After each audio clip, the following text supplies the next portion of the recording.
Students, आज हम पढ़ेंगे एंजाइम्स के बारे में। सबसे पहले देखते हैं कि एंजाइम्स हैं क्या। एंजाइम्स ऐसे सब्सटेंस, ऐसे मॉलिक्यूल हैं जो कि लिविंग ऑर्गेनिज्म के अंदर उनके जितने भी प्रोसेस हो रहे होते हैं उनकी रफ्तार को बढ़ाते हैं।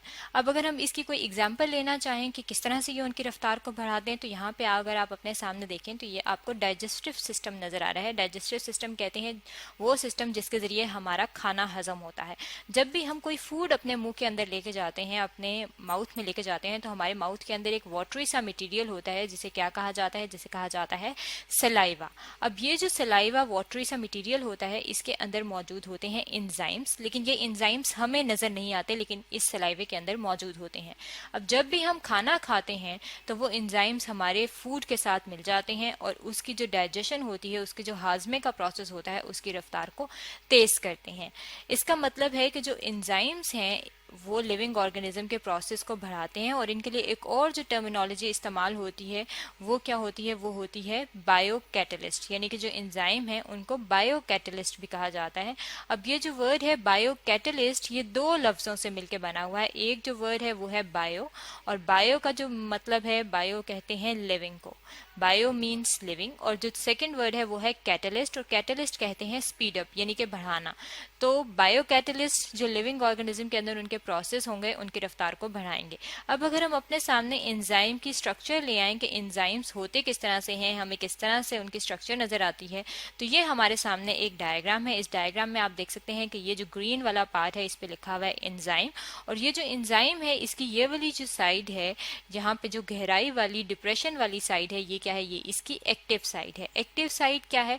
एक्टिव साइड वो जगह होती है एंजाइम में जहाँ पे कोई भी सबस्ट्रेट आके अटैच होता है, और सबस्ट्रेट में जब आके अटैच होता है तो वो प्रोडक्ट में कन्वर्ट हो जाता है। अब सबस्ट्रेट क्या होगा, जैसे कि हम डाइजेस्टिव सिस्टम में जब हम खाना खाते हैं तो वो खाना जो है वो सबस्ट्रेट होगा जो हमारे माउथ के एंजाइम होंगे उनके लिए। इसका मतलब है कि सबस्ट्रेट कोई भी ऐसी चीज होती है जो एंजाइम की एक्टिव साइड के साथ आके अटैच होता है। अब अगर हम ये देखें कि ये एंजाइम जो हैं ये काम कैसे करते हैं, तो उनके लिए हम अपने सामने एक ग्राफ ले आते हैं। ये हमारे सामने एक ग्राफ है। इस ग्राफ में जो है इसके दो एक्सेस दिखाए गए हैं। एक जो है वो इसका ये वाला एक्सेस है, सीधा एक्सेस जिसे हॉरिजॉन्टल एक्सेस कहते हैं, और एक्स एक्सेस कहा जाता है इसे, जिसपे हमने लिखा है रेट ऑफ रिएक्शन, यानी कि रिएक्शन यानी कि प्रोसेस की रफ्तार हम इस पे देखेंगे। और जो दूसरा एक्सेस है जो कि वर्टिकल है, इसे वाई एक्सेस कहते हैं, और इस पे हम देखते हैं कि एनर्जी, यानी कि कितनी एनर्जी, कितनी ताकत चाहिए होती है सबस्ट्रेट को प्रोडक्ट में कन्वर्ट होने के लिए। अब यहाँ पे जो है वो लफ्ज लिखा गया है रिएक्टेंट्स। रिएक्टेंट्स भी सबस्ट्रेट के लिए ही इस्तेमाल होता है, और जो प्रोडक्ट हैं वो इस साइड पे बन रही हैं। यहाँ पे जो है ये सबस्ट्रेट यानी कि रिएक्टेंट है, और दूसरी साइड पे प्रोडक्ट्स बन रहे हैं। अब यहाँ पे हमने एनर्जी को जो है वो लेबल किया है, ऊपर जाते जाते एनर्जी क्या हो रही है, एनर्जी बढ़ रही है। अब जब रिएक्टेंट्स जो हैं उन्होंने प्रोडक्ट में कन्वर्ट होना होता है, तो ये रिएक्टेंट्स यानी कि सबस्ट्रेट के मॉलिक्यूल आपस में टकराते हैं, और जब ये आपस में टकराते हैं तो उन्होंने एक एनर्जी बैरियर क्रॉस करना होता है, यानी कि एक एनर्जी का बैरियर होता है जिसको वो क्रॉस करते हैं, और उसको क्रॉस करने के बाद वो प्रोडक्ट में कन्वर्ट हो जाते हैं। यहाँ पे अगर आप देखें तो ये जो है ये उन्होंने एक रेड लाइन लगाई हुई है और एक ग्रीन लाइन लगाई हुई है, यानी कि ये दोनों चीजें जो है ये बैरियर को शो कर रही हैं। और ये क्या है, ये दिखा रहे हैं कि जब ये रिएक्टेंट्स जो हैं ये कोलाइड हो रहे हैं, टकरा रहे हैं, और ये इन्होंने एक्टिवेशन एनर्जी, इतनी एनर्जी जो है यहाँ पे यानी कि 40 की लाइन के करीब जो है ये इन्होंने एक्टिवेशन एनर्जी इस्तेमाल की है, इसको क्रॉस किया है, तो तब ये किस चीज में कन्वर्ट हुए हैं, प्रोडक्ट में कन्वर्ट हुए हैं। लेकिन जब हम इसके अंदर, इस प्रोसेस के अंदर एंजाइम डाल देते हैं यानी कि कैटलिस्ट डाल देते हैं, तो कैटलिस्ट क्या करते हैं, इस एनर्जी को कम कर देते हैं, और ये एनर्जी का बैरियर जब कम हो जाता है तो ये जो रिएक्टेंट्स हैं ये कम एनर्जी के साथ ही, कम एनर्जी का लेवल जो है उन्हें चाहिए होता है, और ये इस बैरियर को क्रॉस करते हैं और प्रोडक्ट में कन्वर्ट हो जाते हैं। और ये जो बैरियर है एनर्जी का, इसे हम क्या कहते हैं, ये क्या है, ये एक्टिवेशन एनर्जी है। यानी कि जो एंजाइम्स होते हैं वो क्या करते हैं, वो इस एक्टिवेशन एनर्जी को कम कर देते हैं। एक्टिवेशन एनर्जी क्या है, एक्टिवेशन एनर्जी वो मिनिमम एनर्जी है, वो कम से कम एनर्जी है जो कि रिएक्टेंट्स को यानी कि सबस्ट्रेट को चाहिए होती है प्रोडक्ट बनने के लिए। और जब प्रोसेस में एंजाइम शामिल हो गए हैं तो उन्होंने क्या किया है, उन्होंने उसकी एक्टिवेशन एनर्जी कम कर दी है। अब अगर हम देख लें कि ये जो एंजाइम्स होते हैं ये किस किस्म के होते हैं, इनकी कैरेक्टरिस्टिक क्या होती है, ये किस चीज़ से मिलकर बने होते हैं, तो ये हम देख लेते हैं कि एंजाइम्स जो हैं वो प्रोटीन होते हैं, यानी कि एंजाइम्स हैं वो प्रोटीन से मिलकर बने होते हैं।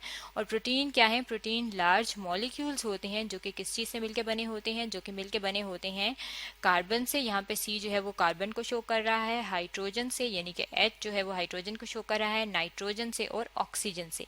यहाँ पे अगर आप इस डायग्राम में देखें तो ये आपको एंजाइम की स्ट्रक्चर नजर आ रही है जो कि प्रोटीन से मिलकर बने हुए हैं, क्योंकि उनके अंदर यहाँ पे अगर आप देखें तो आपको क्या नजर आ रहा है, कार्बन नजर आ रही है, हाइड्रोजन है, नाइट्रोजन है और इसके अलावा इनके अंदर ऑक्सीजन भी मौजूद होती है। इस तरह से हम कहते हैं कि एंजाइम्स जो हैं वो प्रोटीन से मिलकर बने होते हैं, यानी कि उनके अंदर प्रोटीन मौजूद होती है। इसके अलावा अगर हम एंजाइम की कैरेक्टरिस्टिक, उनकी खसूसियात की बात करें तो एंजाइम्स जो होते हैं वो बहुत ज़्यादा स्पेसिफिक होते हैं। स्पेसिफिक होने का मतलब है ख़ास होते हैं।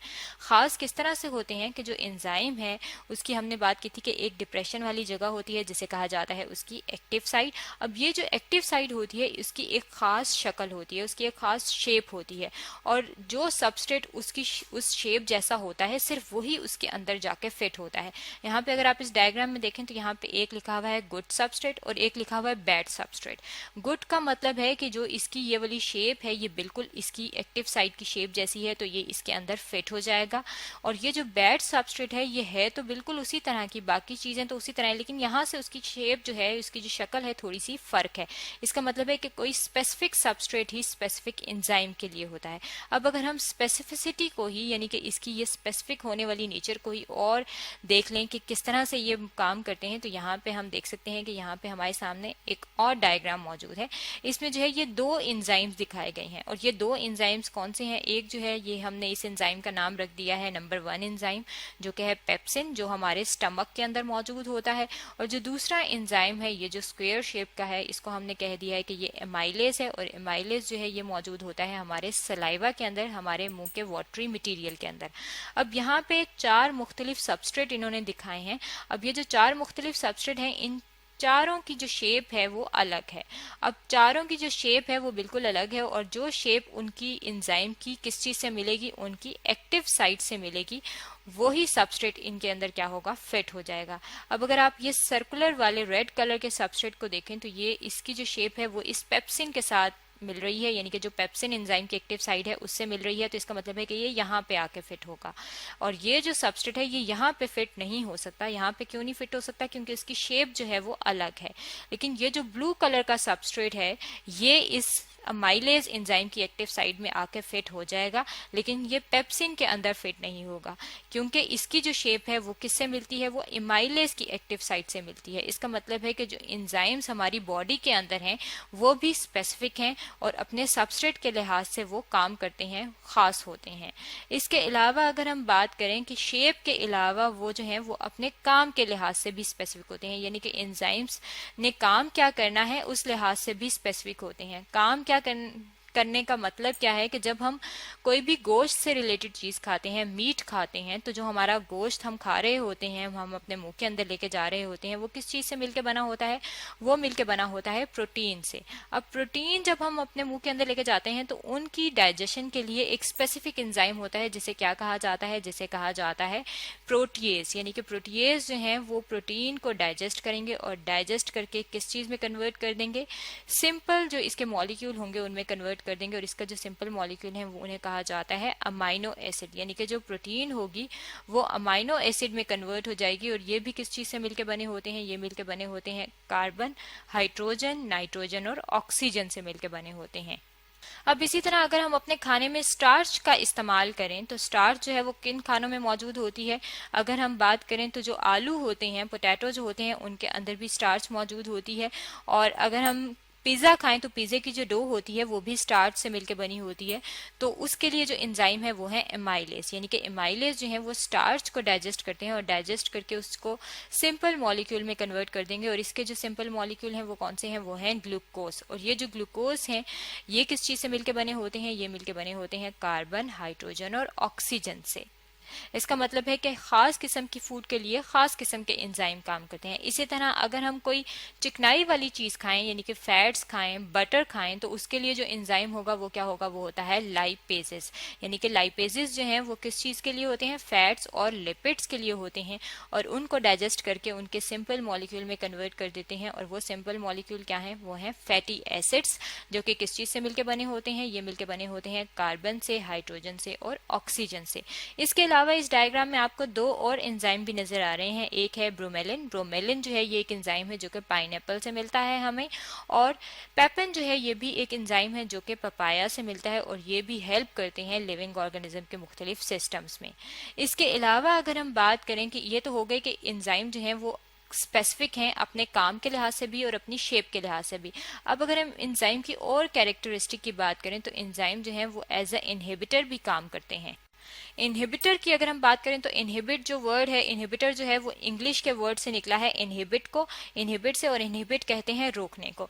इसी तरह से एंजाइम जो है वो एक्टिवेटर के तौर पे भी काम करते हैं, यानी कि एक्टिवेट करते हैं। जिस तरह से हम कार ड्राइव कर रहे होते हैं, जब आप ब्रेक लगाते हैं तो जो भी कार की रफ्तार होती है, गाड़ी की रफ्तार होती है, वो कम हो जाती है, इनहिबिट हो जाती है।